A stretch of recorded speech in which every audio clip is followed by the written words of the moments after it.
Welcome to the Terrible Take, a daily segment telling Steelers Nation what's on our mind. I'm Alex Kozora. For the first time in 22 years, the Pittsburgh Steelers had to find a new GM, waiting to make the move after the draft. They were in no hurry to replace Kevin Colbert, but Omar Khan is officially the new man in charge. And while I didn't love the team hiring a new face until after the draft, overall, their process has been sound.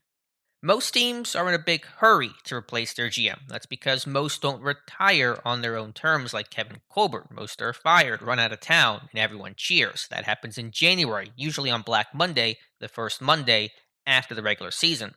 Teams quickly move to find a new general manager and often a new head coach to get ready for the pre draft process and free agency. Wait too long and you'll be behind the eight ball, not to mention lagging behind the other teams also looking for a GM and interviewing the same list of candidates. The NFL is a fraternity, and new ideas and names are the exception, not the rule. Pittsburgh knew they were not making a hire until May, so they cast a wide net of initial candidates, 16 of them. That's probably a record for most names considered in a GM search. Parents don't even interview 16 babysitters, they just get Jenny from down the street and call it a night. The Steelers then whittled that group down to six, who received second interviews when the team dove into the details of what the job entailed and how that guy would run the team.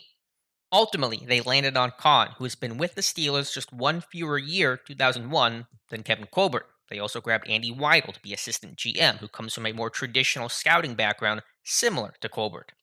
It's the perfect blend, the inside hire at the top, a whip-smart name like Khan who knows how the Steelers run things. But they pair him with Weidl, who worked with Khan in New Orleans and complements Khan's business background with his football evaluation chops.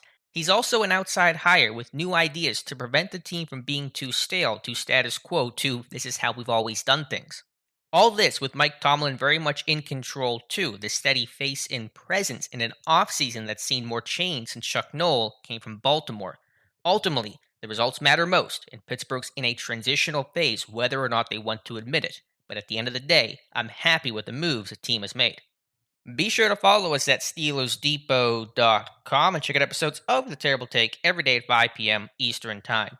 And check out the Terrible Podcast, myself and Dave Bryan, every Tuesday and Friday.